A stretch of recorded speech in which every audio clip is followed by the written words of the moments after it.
So hi, this is Sinan Aral. I'm the David Austin Professor of Management, Marketing, IT, and Data Science at MIT, Director of the MIT Initiative on the Digital Economy, a founding partner at Manifest Capital, and author of The Hype.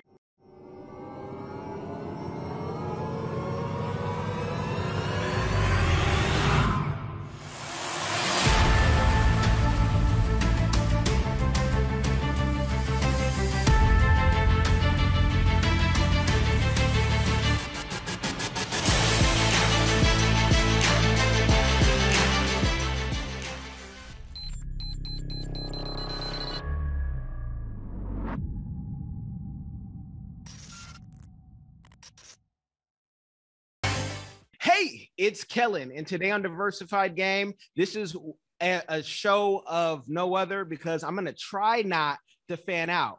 But the author that I have today is probably the only author who has gone to MIT, Harvard, has worked at the tech companies that you use every day for this, these phones.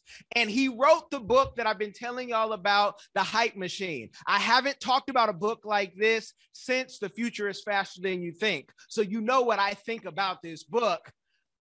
Sinan, Aral, welcome to the show. How are you doing? Thank you. I'm doing very well. It's good to see you. Good to be here. Thanks for having me. I thank you for coming on and taking the time.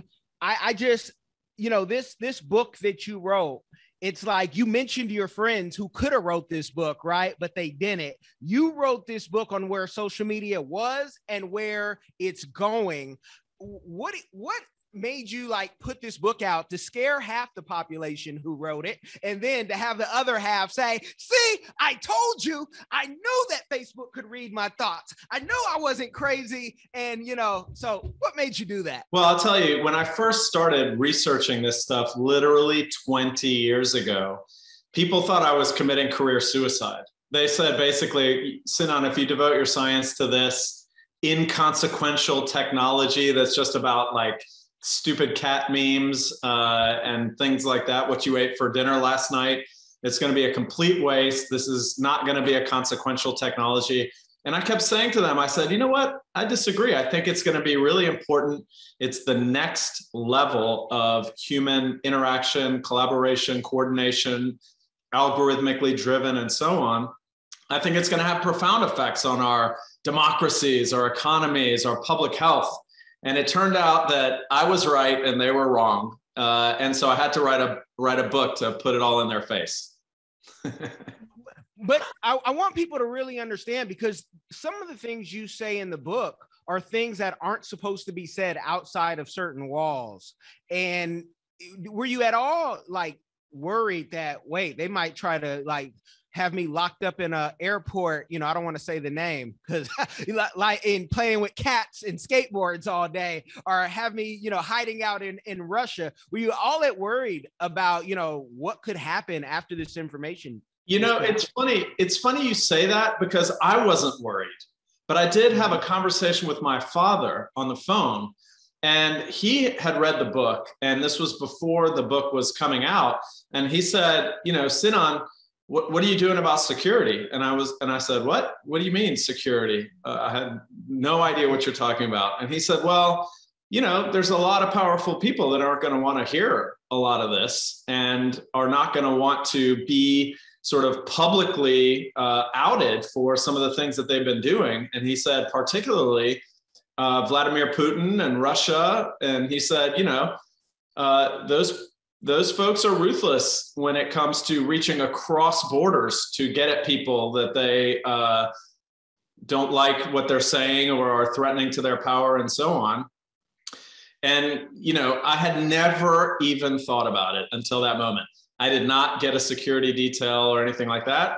I'm just broadcasting from an undisclosed location. Let's put it that way. And have you found that, that you should have, or have you just found that everyone's like, wait, he didn't lie in the book? I mean, he told the truth, and the truth was going to come out eventually. Yeah, you know what? I think that now many, many more people are saying what I said first in the book. And now there's this growing chorus of of people that are sounding the various alarms. And so I feel more like I am in broader company now. So I think that the thread of what I wrote is declining over time with regard to my own personal safety. So I'm not worried about it. And now when those people talk about it, and it's like myself, there's things that I say and people say, Kellen, how'd you know that? I just heard that. And I'm like, well, it's discernment, or it's me reading something. It's not, but you actually have the proof, the facts, because you were there and you put some of that technology together. It's different from hearing it from you. So I'm glad to hear that no one's coming after you, because I can't wait for like a part 2 and, giving us more details. But having the MIT, the Harvard connection and everything, I worry about the connections you don't tell us about, right? I'm like, is this guy AIC? You guys spell that backwards, right? Because, what does he really know about Interpool? How crucial were going to these educational giants to your career? Could you have did it if you went to Cal or Stanford? Well, so I was many years ago approached by the NSA, and I met with the director of the NSA, and he was interested in understanding what kind of signals there are in this data and so on. And I was approached to sort of advise the NSA and so on, and I turned it down for a variety of reasons. The main reason being that I prefer to be an objective scientist than to be working for either the large platforms or the government, and commenting broadly and objectively from the point of science from my perch at MIT is, in my opinion, much more effective than being, embedded in the government or working at the platforms and so on. And so, yeah, my career has really taken 3 paths simultaneously. I'm a scientist, entrepreneur, and an investor in that order.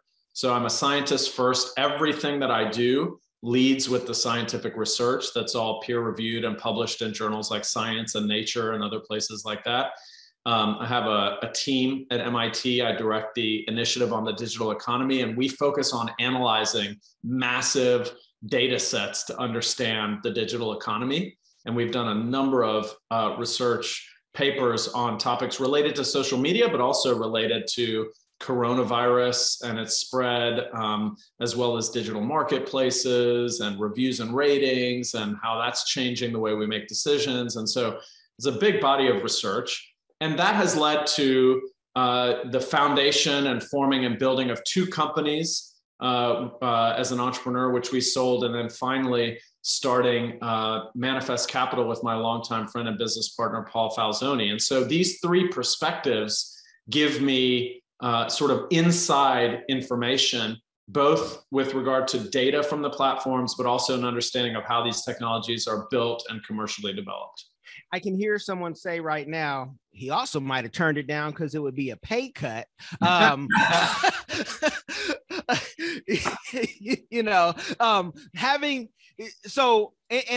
trying to have a teachable moment for the 14-year-old right now listening to this saying, wow, he turned down the NSA where I just hacked into the wrong site and now I'm on their list. Is political ambitions at all, being the CTO of the United States, is any of that ever in your future, even at 70 or 80, when you can say, you know what, I just want to collect and be notarized for what I'm doing? Do you even have those ambitions? I don't really make plans like that. So what I try to do is, in my career, I try to be focused on a particular set of goals that have nothing to do with the position or the money, but really have to do with what I believe is developing something valuable, whether it's a company or technology, whether it's science and knowledge, whether it's education, and then to adapt to the opportunities that come my way. So I certainly wouldn't say that I would turn down any particular position or that I would definitely take it. I would, evaluate it at that point in my life, that point in my career. Does it make sense to further the broader goal of improving our world through my understanding of technology and its impact on our society. That's really what I've been focused on for 20 years and what I continue to do in my 3 roles as a scientist, entrepreneur, and an investor. Someone looking at your resume, reading the book, I just want to know, does your family come to you for every technology issue they've ever had? Hey, the thing won't turn on anymore. And then, you know, call you. It's so funny because, you know, I have a 8-year-old son, and I didn't give him screens for a long time. When he was young, you know, he didn't get a lot of screen time, iPad and television and so on. That was not really part of his upbringing. But when the pandemic hit, he went into virtual education, and he was doing schooling over Zoom and so on.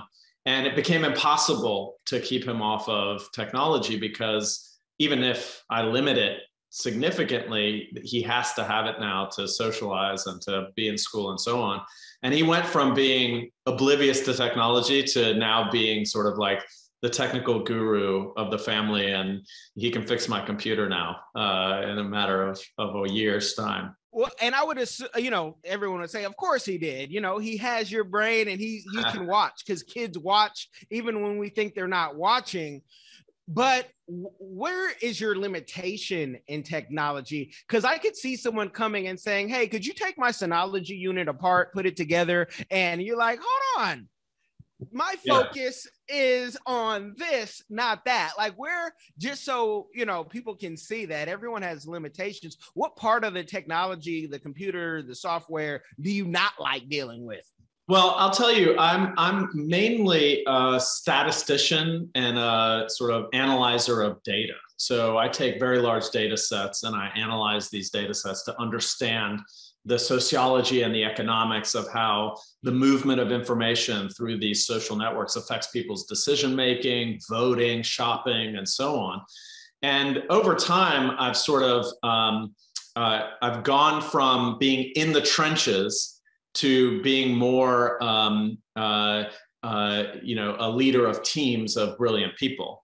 So it used to be that I would code a lot of my stuff myself when I was up and coming graduate student, and there was really nobody below me. I was doing all the dirty work.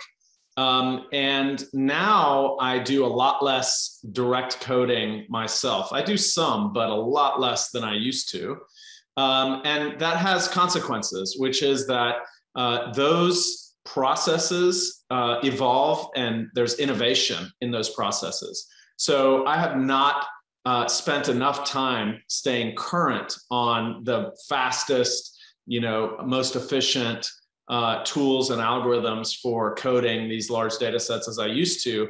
Now I'm focused much more on the methods of data analysis, the statistical models. And when graduate students or members of my corporate team come to me and they say, okay, like this is what we're doing, here's what we're trying to analyze, I can give guidance about, okay, well, here are the statistical theories, here are the types of models we want to implement, but I haven't got my hands dirty building the models myself in a long time.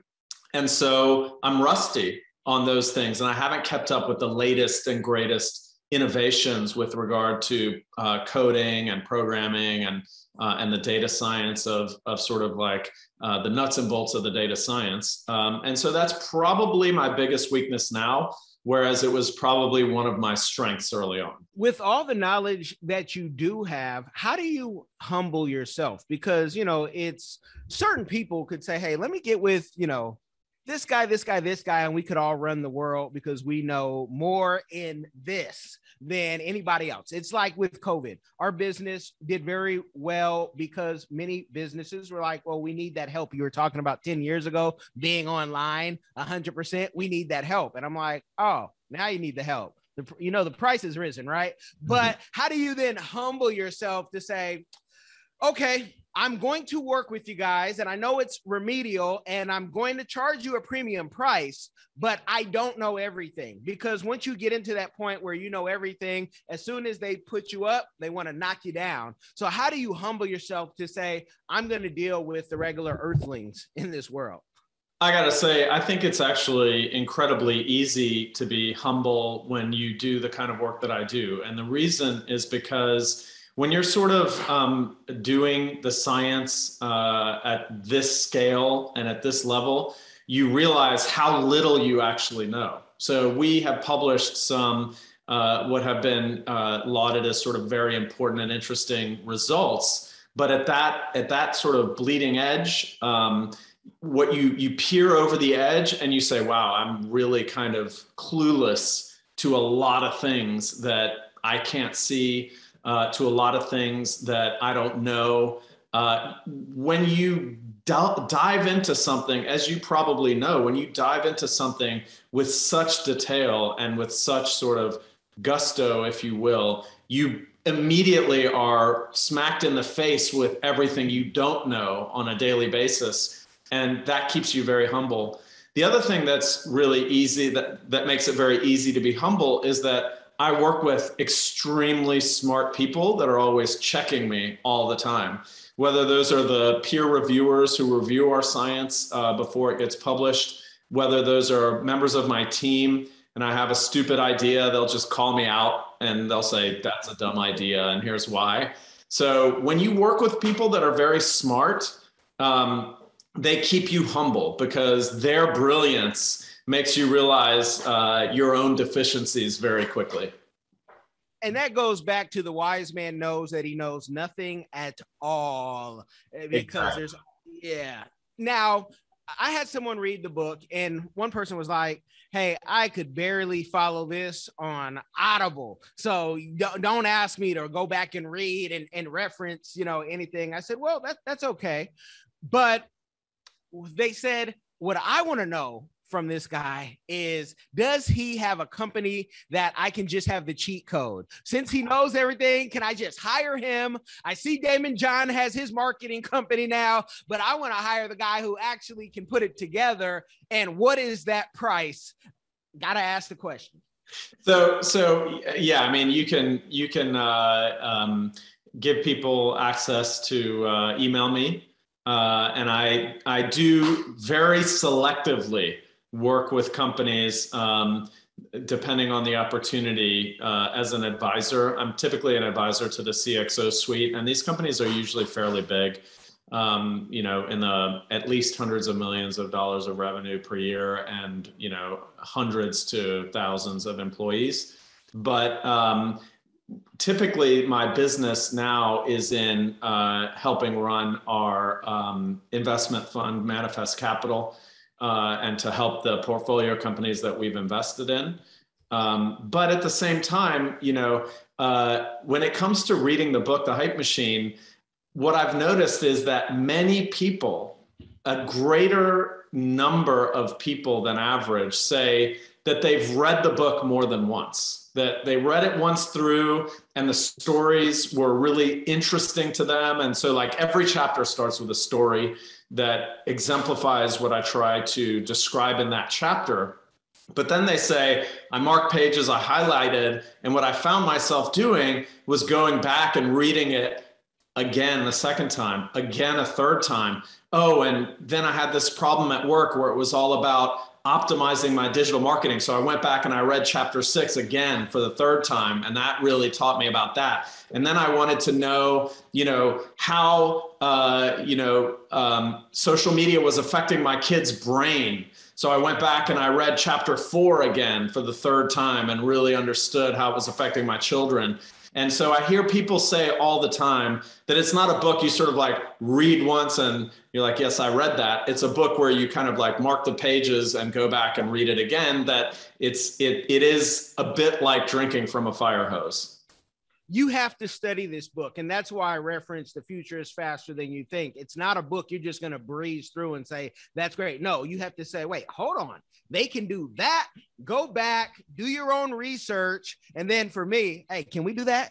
Can we replicate that for our clients? And, figure out how we do that. So I definitely get it, but I'm glad that you put a huge cap at the companies you want to work with, because I'm the type of guy, and so are my team members, of to call you and say, hey, we were the guys calling for Sarah. the setting automation relay assistant years ago and saying, hey, we want that. And like, hold on, you don't have enough business to have this. You got to be Walmart. You can't be, you know, the couple mom and pops. So I'm glad that you set that bar so people just don't bother him to bother him, because it's at a huge level, unless he wants to come down like, you know, it's not like that. It's just that between the research I'm teaching at MIT and helping run our investment fund, there's just not a lot of hours in the day. I like spending time with my son, and so I spend a lot of time with him as well in my off time from work. And so the days just get sort of packed, and I don't have a lot of time to sort of take on additional work. But what I am trying to do is to, as you know, The Hype Machine was my first book. I'm working towards a second book now. I'm starting my own podcast. So those types of channels of reading books and or listening to the podcast and so on, I will try to give sort of broad general advice, and also try to learn, for example, as you do from my podcast guests, who I hope will be amazing people that will teach me and hopefully the audience a great deal. And so I look forward to that, because I'm somebody who's a lifelong learner. I'm somebody who is extremely curious. I'm somebody who knows that there are people out there in the world that just know so much more than I do about specific things. And I just want to learn from them. And you know, a lot of that comes through in the book and hopefully in the podcast too. Now, when thinking about your 8-year-old son, where do you not want social media to go? Because we are living in the Twilight Zone. We are living in Black Mirror season 3, episode 1 already. Where do you, like, if it's one thing you can say, I don't want this to happen with social media, because we're all benefiting of a much faster life and people are becoming depressed. I talked to a young man today, artist, who was like, I'm depressed because of social media. Well, take it away. It's not mandatory, you know, but he grew up in, he was born in like 98 or something. So he's like, that's all I know. So where do you not want social media to go? Well, you know, it's kind of interesting because the priorities that we've set with social media lend themselves to giving our kids bad self-image, to decreasing their confidence, to, you know, giving them anxiety. And the reason for that, it's not clear why we have decided to emphasize these priorities in social media. Yes. In the book, I described that a lot of it is linked to the business model. So this notion of the attention economy and the engagement economy, where the platforms sell your attention to advertisers as an opportunity to persuade. So they get your attention, they sell that attention so that people can run ads. That has led to a major priority of social media being popularity. And when popularity is a priority, the wrong things sometimes bubble to the top. Things that are not necessarily educational or wholesome or ethical. And I don't know why popularity is the number one sort of goal of social media. Why don't we, so take, for example, the like button, right? How did we end up with a like button? When the number one metric that social media is measured on is how many people like it, then you're built on popularity. But why isn't there a truth button or a this taught me something button? Or like you get credit and access to more followers when you're educational or when you impart, you know, some sort of helpful wellness or truth or scientific knowledge. You know, we haven't prioritized that. You can't manage what you don't measure, and you are measuring popularity. You are privileging popularity. That's making kids chase popularity. That's making them depressed when they don't have popularity. And it is a vicious cycle that I hope will be broken by various redesigns. You know, the platforms have been at various times experimenting, for example, with hiding likes, demoting that as being the primary goal of the system and so on. And I hope that continues. I need you guys to go back and rewind that, because it's the reason why we're going to have reality stars, well, actually we have reality stars being presidents, but we're going to have other ones, and they're going to be, twerking like this is a music video, and we will see what happens to society. It's like when you go to Seattle and you see all the green paramedic signs, and you're like, oh, they got clinics everywhere, until you get close to the parking lot and say, this clinic smells very interesting. So, and it's what type of society we want to live in. Reason why I love being a nomad, and that's the lifestyle for me and my family. Now, with all the success that you've had, and I truly believe the best is yet to come, what is a community give back that you are doing or that you'd like to do in the future that you haven't mentioned already? Yeah, absolutely. So great question. And thank you for that. When it comes to success or the future and so on, I feel like I'm just getting started. I feel like I have a ton of energy, and I've got a lot of ideas that I'm pursuing now I think it was Outkast that said, you're only as funky as your last cut. So I don't really dwell on what we did in the past. I'm really looking forward to what we're doing right now. We've got a bunch of papers under review. We're working on a lot of huge projects. We're embarking on new research projects, for instance, about the metaverse and what that's going to look like and so on, that are going to be fascinating. Giving back. So throughout the time that I've been a scientist, since the beginning, since day one, I have been focused on sustainable development in different parts of the world. And I'll give you a couple of examples. I'm from Turkey originally. And so, Europe and the United States are not really the only purview or interests that I have. When I was in graduate school, I worked on a project, for example, called Sustainable Access in Rural India, which was about bringing wireless and local loop internet services to poor rural villages in India, and understanding how that affected labor markets, how that affected health information, how that affected price information, and whether that could rationalize and reduce the price of basic commodities like dal or vegetables in various markets that are separated from each other in geographies. And the goal of that was to bring sustainable development to rural India. I've worked, for example, at length on HIV in South Africa. We've got a big set of projects now that are randomized controlled trials in South Africa nationwide, trying to promote HIV testing. I don't know if you know this, but in South Africa, the prevalence of HIV in the United States is less than 1%, but in South Africa, it's about 15%. And in some small towns, it's closer to 50%. So like 1 in 2 people have HIV in some of these towns in South Africa. Now, there was a big movement in South Africa to bring antiretroviral drugs to the public at low cost.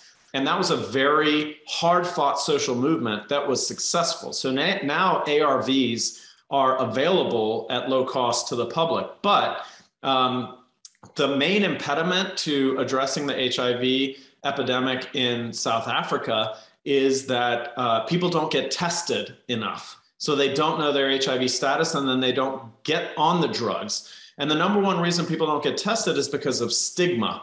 And so what we're working on is, instead of having government billboards that promote HIV testing, what if we did peer-to-peer spreading of the message of HIV testing, where the messages come from your trusted friends and family rather than from government billboards? Could that improve HIV testing in South Africa? And we're doing a nationwide randomized controlled trial using social media like Facebook and WhatsApp to spread HIV testing messages and to incentivize them to give people free minutes on their phone for every test they take and for every test they refer somebody else to, kind of like the referral programs you have for Uber or Lyft or Dropbox.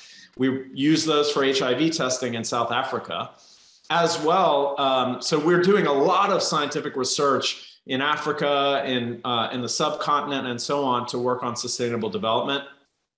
And at Manifest Capital, we have a plan to establish what we are talking about as a progress fund that would be a for-profit sustainable development fund that would be designed to fund technologies and companies that would solve some of the world's biggest challenges, whether it is food insecurity or water quality, et cetera. So we have a very sincere dedication to giving back, to trying to make the world a better place. And that is really one of the most important goals for me in my life.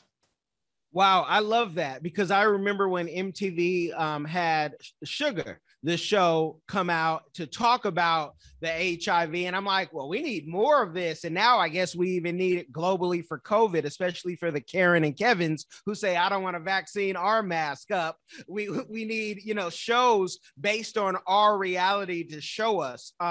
So I love that. Do you find that governments have a difficult problem or time like connecting with entertainment, because entertainment needs to do it in the language of the people, whereas government, it takes 10 years to do anything. So even for government to give that money and shift it, it takes 7 different people who are all in their 60s and above to say, yes, we get it, like they're the main audience. No, your days of HIV is probably, you don't have to worry about it, minus the guys on K Street, Yeah, well, take for example, the COVID vaccine and trying to promote vaccinations. We did a very large project in collaboration with the World Health Organization and with Facebook, where we created the largest longitudinal survey of COVID behaviors, norms, and perceptions in the world. We surveyed about 2 million people in nearly 70 countries. And we ran randomized experiments on this survey where, in particular, we gave some people the percentages of people in their local neighborhoods that say they would take a vaccine, randomly assigned to come either before or after the question where we asked them whether they would take a vaccine. And what we found was that giving people truthful, very basic information about the fraction of people in their neighborhoods that would take a vaccine increased vaccine acceptance by 4 to 5%, and was most effective for people who didn't know if they would take a vaccine and for people who underestimated the number of other people in their local communities that would take a vaccine.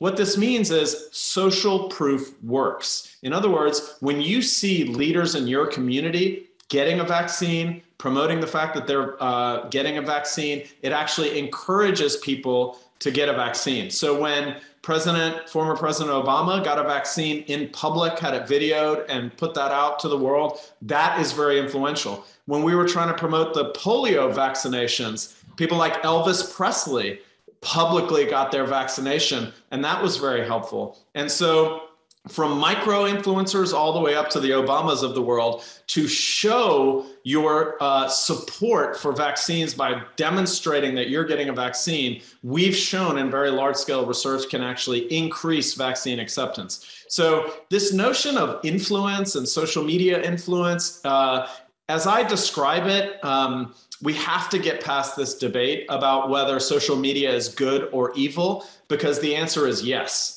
And it all depends on what you say on social media, whether the outcomes are good or bad.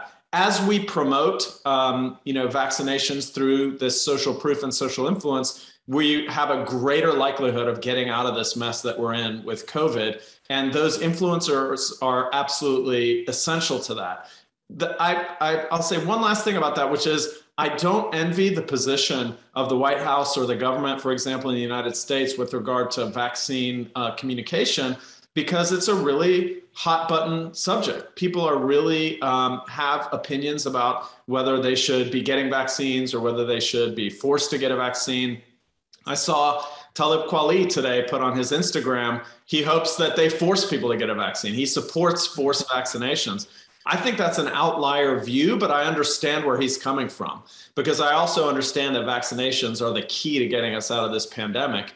But when it comes to sort of forcing people to do something like that, for some people it's against their religious beliefs and so on, it's a very tricky thing. I think that we should do everything we can to convince people to get a vaccine And the more micro to macro influencers we have promoting it, the better. We've got people, there's a guy called Valentine, who is a conservative radio show host, okay? And he was anti-vaccine to the limit. He was really against the vaccine. Then he got COVID, okay? And then he was like, wow, I was wrong. Everybody should get vaccinated. And last week, that man died. And those kinds of events are the unfortunate result of sort of this vaccine misinformation, the vaccine denial, that has plagued the last 3 decades for us. By the way, the story of vaccine misinformation is a fascinating story, which I also tell in the book. Yes, yes. And I knew a lot of guys who were against antibiotics their whole life until they got gonorrhea. Then they got the clap. Hey, I need to run and get that. So it's always until maybe you experience it as a scientist. And this is clearly for the 14-year-old and my wife, who also is a scientist. How do you cope with hearing all the fake data and stories from people who didn't even pass chemistry when you see them on TV or online and you're like, that's not true? Yeah, it's frustrating. It's super frustrating. I saw a really interesting TikTok video the other day where they had side by side a vaccine misinformation video and then a scientist debunking it. So running in the same time step, the person would make a claim and the scientist would say, no, that's not true. That's not how it works. And then they would make a claim and no, that's actually not true at all. And this is how it works instead. And that is how I feel every day when it comes to misinformation, scientific misinformation, public health misinformation. And it has real consequences. It has absolutely real consequences. It affects people's opinions. It affects their behavior. And when they make decisions like not getting vaccinated, not getting their kids vaccinated, it leads to a rise in measles. It leads to an extension of the COVID pandemic. And these have very real health consequences. People die. People die from this, and it's a real problem. Yes. And in Seattle, the islands, what is it? The island right next to Seattle that, you take the ferry. There was just a measles outbreak not too long ago because no one on it started with the V, the island, nobody wanted to, get vaccinated their kids for the measles. So you have to get vaccinated. Before wrapping up, I would like to know, are you friends with any conspiracy theorists that we hear shouting, who always have data, that they say they have friends in high places? I'm talking about you, Alex Jones, in a good way. Are you friends with anyone do you know Q? Because sometimes they get this data and they just, I promise you, I know the person who knows this stuff, and they never say a name, of course, but I just want to know. I don't know Alex Jones. I can definitely tell you that. And he's certainly not getting any information from me. Otherwise, he'd be singing a different tune in a lot of respects. One thing that I describe in detail in the book, which I think is fascinating from a sociology perspective, is this notion of homophily, which is basically that birds of a feather flock together. We are statistically hundreds of times more likely to make friends with people like ourselves than with people of differing opinions. And that's bad in a lot of ways. In other words, that is related to the polarization that we see. People can't speak, quote unquote, across the aisle because they don't understand the other side's perspective. I think we need more cross-cultural dialogue in order to solve some of the major challenges that we face as a society, both globally and even in the United States alone. But I don't think that I don't believe I know any people who believe in QAnon. If they do, then they're hiding it quite well. And I don't think that many of those conspiracy theories are in any way linked to credible scientific informers, as you noted, that are sort of giving them the inside scoop. I'd be curious to know who those informers are. Okay. And folks, homophily, HOMOPHILY, because some folks are like, what? Google's right there. Ask Google. Do you think they'll ever that birds of a feather flocking together can never be a good thing, because I tell people I love, and most of my friends are entrepreneurs. If you're my friend and you're not an entrepreneur, I'm trying to make you an entrepreneur, because when I want to go snowboarding or if I want to go do something cool, I just want to be able to pick up and go to the beach. It's a free time at the beach. And I don't want you to hear, oh, let me go ask my boss. So do you ever see that being a good thing, especially with automation coming up and all that? Yeah, no, we've seen that it can be a very good thing in a lot of ways. So people that are similar can provide professional support, social support. It creates really tight-knit bonds because you've got a lot of commonality. And so those friendships and those relationships are really thick and tight and really, strong relationships.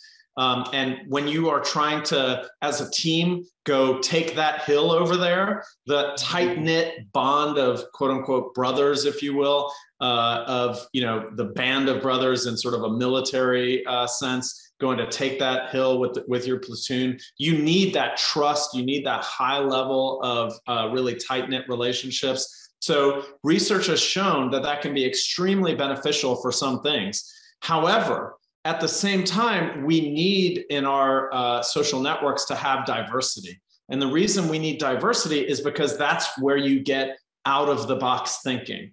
I prefer to call it out of the network thinking, because really that's where ideas that you hadn't thought of come from. As a scientist, I've found talking to people in fields that are further from mine give me ideas about how to solve a problem in my field that people in my field who are that tight-knit community hadn't even thought about before. And that sort of out of the box, out of the network thinking is useful for innovation, entrepreneurship, useful for science, useful for business, useful for scanning the landscape for new opportunities and so on. So really the best kind of networks are the ones that have a little bit of tight-knit homophily, where you have similar people together working as a tight-knit group, and then you have lots of diverse connections outside, going from within that group to outside, getting you all of that out of the box thinking that sort of jars your public perception of the world and makes you think differently. Awesome. Awesome. I'm not going to give you guys a game overload because some of you guys are stuck in the mustard, still trying to catch up to this conversation. But I want you to let people know where you're at and where they can connect on social media with you. But with that, also tell them the last book you read, one of your favorites, as well as your favorite conference to go to, because I think conferences make the difference. And I just love to hear, what you're reading and where you're going. Well, I will say that the book that I read most recently, and I'm not picking my favorite, I'm just picking right off the top of the shelf. The last book that I read was called The Three Body Problem. It's actually a Chinese science fiction book about the encounter of human beings with extraplanetary life, as well as the future of the metaverse, this notion of having an online world that's immersive, AR, VR. It's kind of like a takeoff from Snow Crash, Neil Stephenson, or William Gibson's Neuromancer. In the modern day, from a Chinese author, won a lot of awards. It's actually a 3-part series book. It's called The Three Body Problem. I highly recommend that if you're into physics, if you're into space travel, if you're into science fiction and so on. And where you can find me. So I am at Sinan Aral on Twitter, SINANARAL. I'm at Professor Sinan on Instagram. And you can find all of my stuff on www.sinanaral.io. Awesome. And the conference, one of your favorite conferences to go to. I love conferences. I would have to pick, I'm going to give you 3 names because there's a lot of different ways that you can conference. I'm a nerd, so I like kind of like nerdy conferences. In terms of nerdy conferences, my top 2 are the Workshop on Information Systems Economics and NeuroNIPS, which is an AI and machine learning conference.